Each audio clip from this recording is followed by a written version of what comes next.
Welcome to the deep dive. Today we're unpacking a really significant piece of history, but maybe one that doesn't get talked about quite as much as you'd expect. We're looking at South Korea's involvement in the Vietnam War. Yeah, it's fascinating. And to really get into it, we've got quite a mix of sources. Wikipedia entries, an issue brief, articles on, well, some difficult topics like massacres, academic views on pop culture. Right, and even stuff from modern Korean economy to look at the financial side. So our mission basically is to navigate all that complexity and pull out the key insights for you. Exactly. It touches on so much military strategy, politics, economics, national identity, even how memory works or doesn't work. These different sources really let us dig into the why and the lasting effects, not just the what happened. Totally. Because, when you think Vietnam War, your mind probably jumps straight to the US. But South Korea, they Yeah. sent the second largest foreign military force. That's huge. It really is. And it wasn't just symbolic. Their involvement had massive consequences. For the war itself, sure, but also for South Korea's own path. Okay, so let's dive in. Where does the story start? When did South Korean boots first hit the ground in Vietnam? Well, there's a little bit of fuzziness on the exact start date, depending on who you read. Some sources say the first units, called the Dove Force, showed up pretty early, maybe beginning of 65. The Dove Force. Okay, what were they doing? Mostly non-combat stuff initially. Yeah. Engineering, medical aid. Apparently they treated something like over 30,000 Vietnamese civilians. So, support roles. Gotcha. But combat troops came later. Right. Another source, a Korean one, points to October 1965 for the arrival of the first combat divisions, like the Blue Dragon and Fierce Tiger. That was after getting the green light from their National Assembly. Okay, so maybe a slight discrepancy on the exact first arrival, but the bigger picture is Is that they ramped up incredibly fast. Within that first year, they had about 50,000 troops there. 50,000. Wow. That's a serious commitment right out of the gate. And it wasn't just soldiers, was it? You mentioned other people too. Exactly. Alongside the military, you had around 100,000 South Korean civilian workers, technicians, engineers, other civilian jobs. 100,000. So you're talking a total presence of maybe 150,000 Koreans in South Vietnam relatively early on. Yeah, it shows just how broad their involvement really was. It wasn't just a small task force. One of our sources, the Wikipedia page on the Ninth Infantry Division, the White Horse Division, gives a sense of the military structure. It lists everything: headquarters, intel, recon, engineers, armor with K-808, APCs, artillery with K-9 howitzers. I mean, a full-on combined arms division. Yeah, it paints a picture of a very organized, pretty well-equipped force, especially as the war went on. And it highlights that shift, from that initial Dove force doing support to deploying these major combat units. South Korea wasn't just helping out, they were a significant military player. Which brings us to the big question. Why? Why make such a massive commitment? What was driving Park Chung-hee's government? It's really a mix of politics and economics, deeply intertwined. Park had actually floated the idea of sending troops soon after his coup in '61. Then, when the U.S. put out the call for more flags in '64, asking allies to join in Vietnam, South Korea was, well, pretty quick to respond. And the relationship with the U.S. was central to this, I imagine. Absolutely paramount. Think about it. South Korea needed U.S. military backing for its own security against the North, and it desperately needed economic support to rebuild and develop. Right, the post-Korean War situation. Exactly. So for Park, showing up strong in Vietnam was a way to secure that vital U.S. support. It was about proving their anti-communist credentials, strengthening the alliance.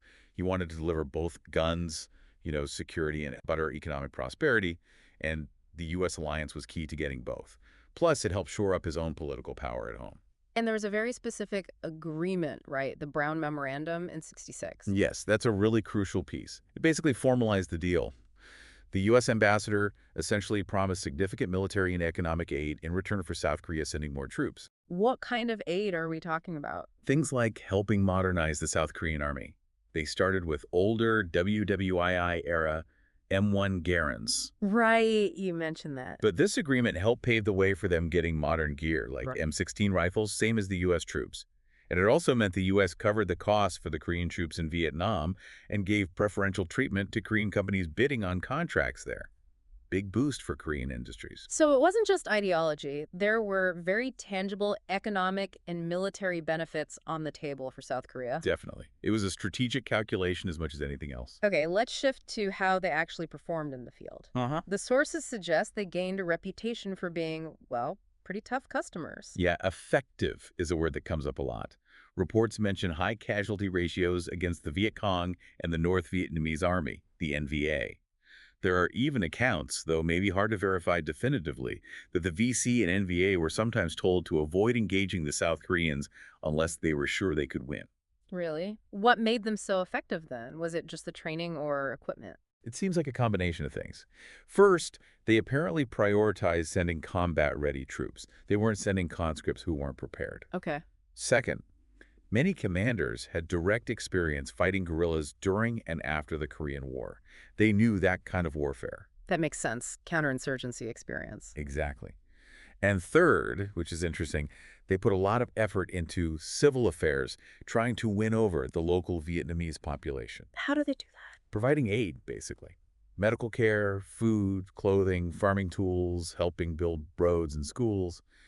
It seems they drew lessons from their own post-Korean War experiences about the importance of civilian support in fighting insurgents. That's a fascinating angle. So combat effectiveness combined with a kind of hearts and minds strategy. Sort of, yeah. And remember, the equipment upgrade getting M16s put their individual soldiers on par, firepower-wise, with the Americans. Were there any friction points with the U.S. military? There were some early on, yeah, mainly around operational control. The South Korean command insisted on maintaining authority over its own troops. Understandable. So sometimes in the beginning, U.S. helicopter or artillery support might not have been immediately available for Korean operations because of these command disagreements. That get resolved. It seems so. As the Korean forces proved they could conduct successful operations independently, the U.S. support became more integrated later on. And while they mostly focused on counter-guerrilla fighting, they also held their own against regular NVA units in pitched battles, like at Duco or on K-Pass. So, a formidable force. Now let's pivot to the impact back home. The economic side. Our sources, especially modern Korean economy, really hammer this point home. Oh, absolutely. The timing is just striking. South Korea's major involvement in Vietnam lines up almost perfectly with the start of its rapid economic takeoff, the miracle on the Han River. How direct was the connection? Pretty direct.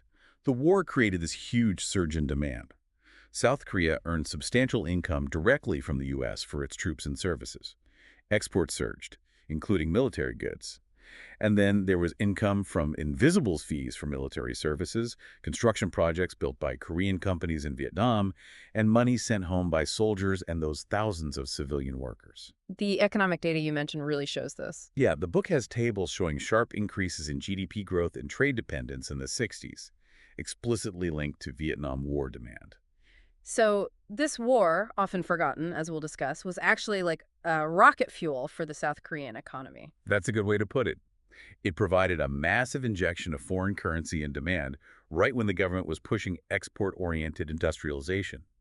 There's even a detail about wages earned by Korean miners and nurses sent to Germany around that time being used as collateral for loans. Every bit helped fuel the engine. And this is the period when the chaebols, the big industrial conglomerates, really start to take off. Precisely. Companies like Samsung, Lucky Gold Star, which became LG, Hyundai, they benefited hugely from the government's policies and the economic opportunities created directly or indirectly by the war effort and the U.S. relationship it cemented. So the economic legacy is undeniable and, frankly, enormous. Without a doubt, it played a significant role in transforming South Korea's economy. Okay, but despite this huge military and economic impact, one source calls it Korea's own forgotten war. Why? Why isn't this chapter better known, maybe even within Korea itself? That's a really interesting question.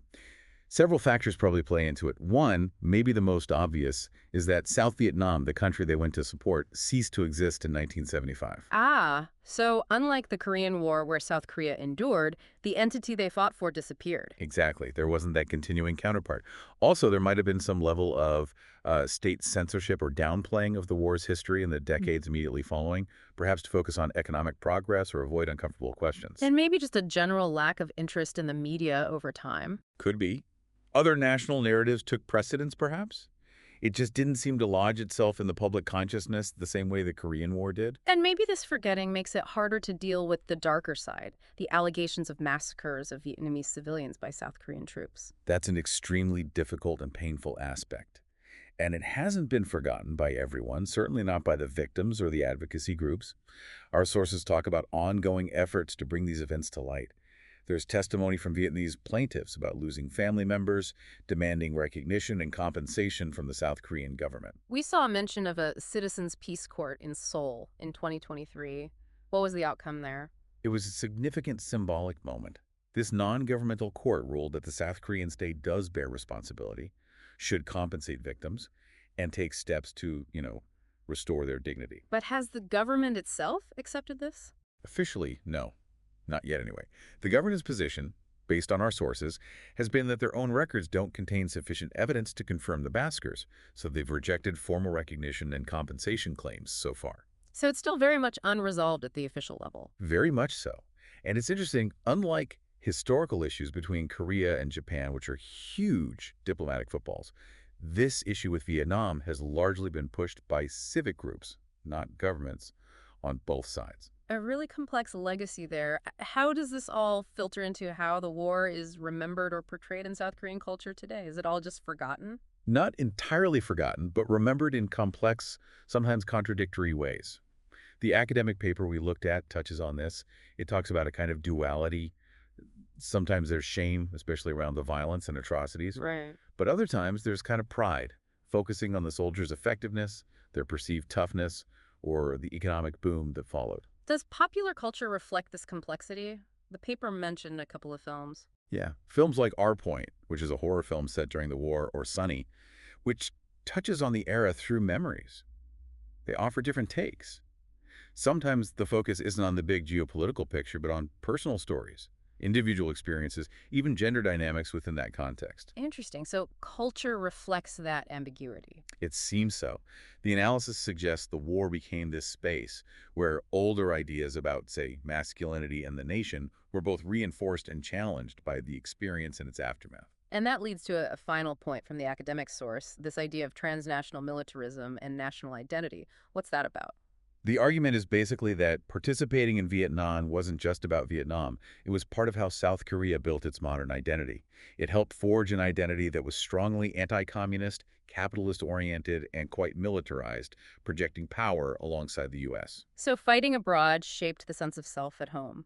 In a way, yes. And apparently, for some soldiers, the encounters with Vietnamese civilians stirred up memories of their own history. The Korean War, Japanese colonialism, leading to a mix of feelings, maybe empathy, alongside national pride.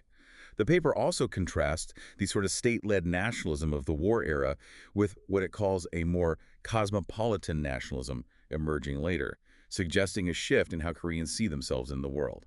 Okay, so wrapping this all up, it's clear South Korea's role in Vietnam was, well, incredibly significant.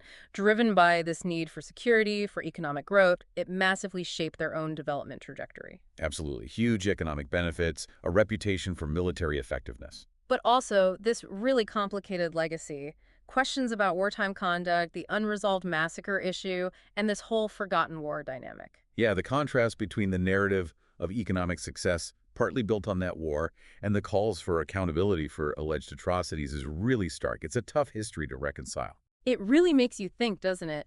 What does it mean when a nation's prosperity is tied, even partly, to participating in a conflict like that? And how does a society square that national pride narrative with these very serious, painful accounts from the ground, especially when the whole chapter risks being sidelined in collective memory? Maybe watching how these ongoing efforts for truth and reconciliation play out, particularly the dialogue between civic groups in both countries, will offer some clues about how South Korea continues to navigate this really complex part of its past. A lot to consider there. Thanks for joining us on the Deep Dive.